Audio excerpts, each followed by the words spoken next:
जय गुरु जी। शुक्राना गुरु जी। परम पिता परमेश्वर महादेव गुरु पा के चरणों में उनकी बेटी का शत शत नमन, शत शत प्रणाम। और अपनी प्यारी संगत को भी जय गुरु जी। शुक्राना गुरु जी। संगत जी, सत्संग स्टार्ट करने से पहले गुरु जी से आज्ञा लेते हैं। गुरु जी आज्ञा दीजिए सत्संग स्टार्ट करने से पहले। और सत्संग को स्टार्ट करते हैं गुरु जी के महामंत्र से।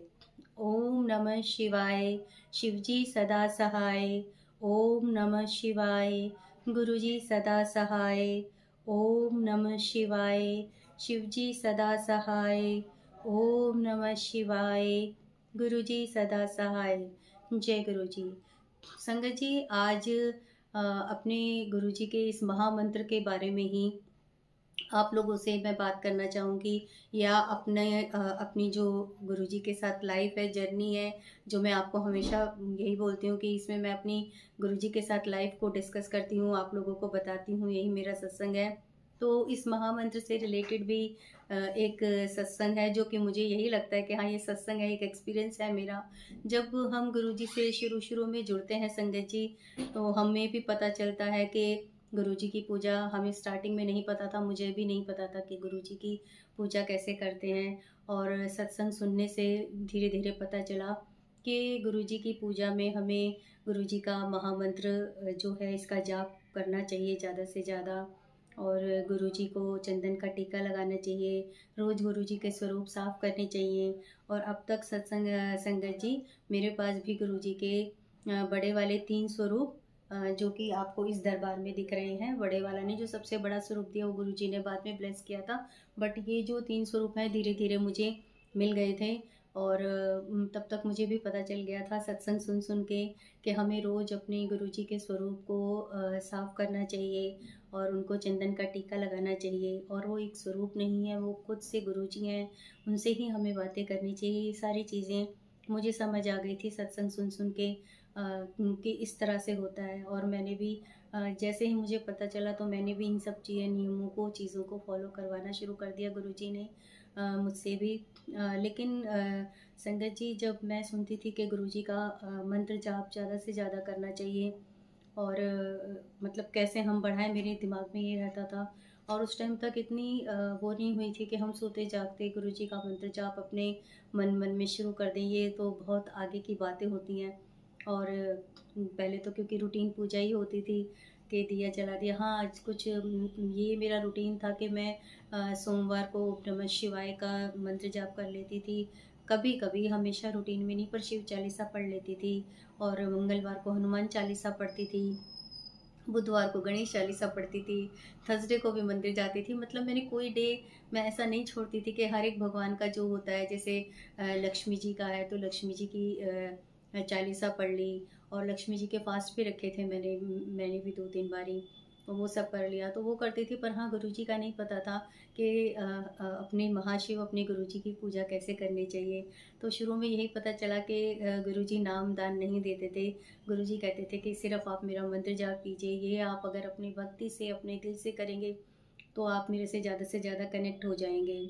और जब भी फिर मैं मॉर्निंग में पूजा करती थी और इवनिंग में पूजा करती थी, मैं मंत्र जाप लगा लेती थी यूट्यूब से। और मैं भी अपना वो उसी समय पे मैं मंत्र जाप करती थी और शब्द गुरबानी सुन लेती थी 2-3। और यही मतलब कि मुझे समझ आया था। तो इसी तरह मैंने फ़ॉलो करना शुरू करा था। लेकिन जब मैं सोचती थी कि कैसे करना है, तो कई सत्संग फिर मैंने ऐसे सुने जिसमें थोड़े से मतलब आप भी सुनोगे वो सत्संग तो आपको भी थोड़ी मतलब हँसी भी आएगी और अच्छा भी लगेगा। अब जैसे हम ये तो सुनते ही हैं कि हमें खाना बनाते हुए गुरुजी का मंत्र जाप करना चाहिए। ये सत्संग सुना मैंने एक, कि जिस तरह से कहीं भी कोई, जैसे कि गुरुद्वारे होते हैं संगत जी, और उसमें जब भी लंगर प्रसाद बनता है तो शब्द गुरबानी चलती रहती है। और हमारे बड़े मंदिर में भी प्रसाद बनता है तो शब्द गुरबानियाँ चलती रहती हैं। तो इस तरह से वो एक साधारण खाना जो है वो प्रसाद बन जाता है। और मुझे भी यही लगा कि हाँ, मतलब अगर मैं भी खाना बनाते हुए, ठीक है, यूट्यूब पे शब्द गुरबानी चलाऊँगी, मंत्र जाप सुनूँगी, तो घर का खाना भी प्रसाद बन जाएगा। यही हम लोग सुनते हैं और मैंने भी इस चीज़ को फ़ॉलो करना शुरू कर दिया। जब भी मैं खाना बनाने लगी तो मंत्र जाप चला देती थी। और कि भी हाँ, हमारा खाना भी गुरुजी प्रसाद बना देंगे, और इस तरह से मेरा टाइम भी बढ़ेगा मंत्र जाप में। और ये चीज़ सुना था। फिर एक दिन गुरुजी ने मुझे एक बड़ा फ़नी सा सत्संग सुनवाया, क्योंकि वो खुद सबकी मन की बातें जान लेते हैं कि हम लोग क्या-क्या कर रहे हैं। ऐसा नहीं है, गुरुजी को ना कुछ नहीं पता चलता, गुरुजी को तो सब पता चलता है। और मेरे को संगत जी, लूडो खेलने का मुझे भी बहुत शौक है। मैं भी अपने फ़ोन में ना लूडो खेल के खेलती हूँ, और अब भी खेलती हूँ, पहले भी खेलती थी। तो मुझे कई बारी मन में ये आता था कि यार मैं जब मतलब फ्री होती हूँ तो मैं लूडो खेलने लग जाती हूँ, तो मैं तो काफ़ी टाइम ख़राब करती हूँ अपना, अगर मैं मंत्र जाप सुन लूँ। लेकिन फिर मैं सोचती थी नहीं, थोड़ी देर तो मैं खेल लेती हूँ।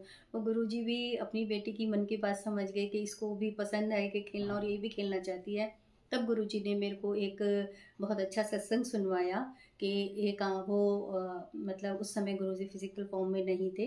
वो मतलब न्यू संगत का सत्संग है एक, कि एक आंटी और अंकल थे। उन आंटी का उस आंटी को भी ना लूडो खेलने का बहुत ज़्यादा शौक था। वो आंटी भी बहुत लूडो खेलती थी, और बड़े मतलब गुरुजी से कनेक्ट हो गई थी। तो वो अपने मतलब उनको एक घर ब्लेस करवाना था। वो ये चाहती थी अपने मन से कि उनका भी एक अच्छा घर हो। और वो अपने हस्बैंड अंकल को हमेशा बोलती थी कि मतलब मैंने तो गुरुजी से ये मांगा हुआ है कि हमें एक अच्छा सा घर ब्लेस करके दो। लेकिन मैं तो ना मतलब उनके हस्बैंड बोलते हैं, तू तो सारा दिन ही लेकिन लूडो खेलने में टाइम बिता देती है, तो गुरुजी को तो याद नहीं करती, गुरुजी का तो मंत्र जाप नहीं करती, और फिर कैसे गुरुजी तेरे को घर ब्लेस करके देंगे। वो कहने लगी हाँ, मुझे भी ये लगता है कि मैं लूडो खेलती हूँ। फिर उनके हस्बैंड अंकल ने ही उनको बोला, तो क्या हुआ, जिस तरह से अपना लूडो खेल रहे हो तो मन मन में मंत्र जाप करा करो। वो भी तो गुरुजी का मंत्र जाप कर रहे हो, तुम्हारा काउंट होएगा। और लूडो खेलते खेलते मन में मंत्र जाप करा करो। तो मुझे भी ये बात क्लिक हो गई। और फिर हाँ, एक चीज़ कि मैं ये कंप्लीट करना चाहूँगी कि इस तरह से वो आंटी जो हैं, लूडो उन्होंने खेलना नहीं छोड़ा। लूडो वो फ़ोन में खेलती रहीं, लेकिन हाँ, गुरुजी का मंत्र जाप भी करती रहीं साथ में। और उनको गुरुजी ने सच में एक बहुत अच्छा घर ब्लेस करके दिया। जय गुरुजी, शुक्राना गुरुजी। आप इसी तरह से सारी संगत की हमारी मनोकामनाओं को पूर्ण कर देते हैं, और उन आंटी को एक अच्छा सा घर ब्लेस करके दिया। और मुझे उस समय लगा कि वो ये तो गुरुजी ने मुझे ही सुनवाया है कि मैं भी बहुत टाइम अपना लूडो में जब भी होता है तो मैं लूडो खेलती हूँ। तो मुझे लगा ये गुरुजी मुझे ही बता रहे हैं, तो मुझे भी यही चीज़ को फॉलो करना चाहिए। और संगत जी, काफ़ी साल हो गए हैं उस बात को, वो स्टार्टिंग की ही बात थी शायद शुरू में। और उस दिन से आज का दिन है, हाँ, मैंने भी लूडो खेलना नहीं छोड़ा है। मैं भी अपने थोड़ा सा फ्री टाइम में जब होता है तो मैं भी लूडो खेलती हूँ। लेकिन अब वो गुरुजी ने आदत बना दी कि जब लूडो खेलती हूँ तो वो मन में गुरुजी का मंत्र जाप चलता रहता है। और उस दिन से ये चीज़ समझ आ गई कि आप अगर चाहे वॉक करने के लिए जा रहे हैं तो भी आप मंत्र जाप अपने मन में बोलते रहिए, खाना बना रहे हैं तो भी बोलते रहिए। जब भी आप मतलब कोई गुरुजी ने ऐसे हमारे लिए रिचुअल्स नहीं करे, कोई नियम ऐसा नहीं बांधा कि नहीं सिर्फ आप जब पूजा करोगे नहा धोकर तभी आप मेरा मंत्र जाप कर सकते हो। तो ये चीज़ समझ आ गई संगत जी। और आप लोगों को भी मैं यही कहना चाहूँगी कि जो लूडो की शौकीन है, जो खेलते हैं लूडो या कोई और अपना कोई एक्टिविटी करते हैं, तो वो भी अपना गुरुजी का मंत्र जाप भी करते रहिए, गुरुजी को याद करते रहिए, और अपना वो भी करते रहिए। जिस तरह आपने भी सुना होगा कई शब्द गुरबानी में भी, और वैसे भी हम लोगों को पता है कि जो कबीर जी थे या संत रविदास थे, मतलब वो लोग अपन उनको कहते थे कि हमें तो अलग से हम क्या टाइम निकालें। भाई वो अपना काम भी करते रहते थे और अपना नाम जप भी करते रहते थे। तो नाम हमें अगर ज़्यादा से ज़्यादा जप करना है, हमें अपने गुरुजी का मंत्र जाप करना है, क्योंकि गुरुजी नाम तो नहीं देते थे, गुरुजी तो मंत्र जाप देते थे। तो हम अपने गुरुजी का मंत्र जाप इस तरह से ज़्यादा कर सकते हैं संगत जी, कि हम कुछ भी करें और अपने मन से गुरुजी को इस तरह से याद करें। और ये सत्संग भी मेरा उसी समय का ही है संगत जी। ये मत समझना कि मैं अभी का आपको बता रही हूँ, ये उन्हीं दिनों का सत्संग है जब मैं स्टार्टिंग में गुरुजी से जुड़ी थी और धीरे धीरे सत्संग सुनने शुरू करे। तो इसीलिए कहते हैं संगत जी कि कोई भी सत्संग हो, छोटा हो या बड़ा हो, वो पता नहीं हमारे को या किस संगत के लिए आंसर दे रहे हैं गुरुजी, उसमें किसके लिए क्या जवाब छिपा है। तो हमें कोई भी जो सत्संग होता है उसको छोटा या बड़ा नहीं समझना चाहिए। हमें हर सत्संग को ये सोच के सुनना चाहिए कि शायद इसमें हमारे लिए कोई जवाब होगा, हमारे लिए कोई मैसेज दे रहे होंगे गुरुजी। और इसीलिए सत्संग को शुरू से लेके अंत तक बड़े भक्तिभाव से, बड़े दिल से सुनिए संगत जी। और जैसा कि गुरु जी कहते थे कि सत्संग सुनाने वाले का भी कल्याण होता है और सुनने वाले का भी कल्याण होता है संगत जी। तो इस तरह से गुरु जी हम सबका कल्याण करते रहते हैं सत्संग सुना के और सुनवा के। जिस तरह से गुरु जी ने, अब मैं यही समझती हूँ कि गुरु जी ने मुझे ये एक सेवा बख्शी है कि गुरु जी ने एक चैनल स्टार्ट करवा के, और जो भी मेरे छोटे छोटे सत्संग थे वो आप लोगों से शेयर मैं करती हूँ, गुरु जी करवाते हैं। और ये गुरु जी की ही दी हुई एक सेवा है मेरे लिए। इसीलिए मैं आपको बहुत दिल से और बहुत मतलब प्यार से आपके लिए सत्संग वो करती हूँ कि आप लोगों को भी बहुत अच्छा लगे।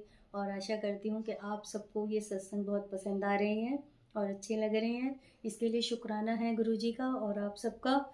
और संगत जी, बस आखिर में अपनी वाणी को यहीं आज विराम देती हूँ, क्योंकि आज मैंने सिर्फ ये मुझे मंत्र का आप लोगों को बोलना था कि आप लोगों को भी ये मतलब अच्छा लगे तो आप लोग भी इस चीज़ को फॉलो करें।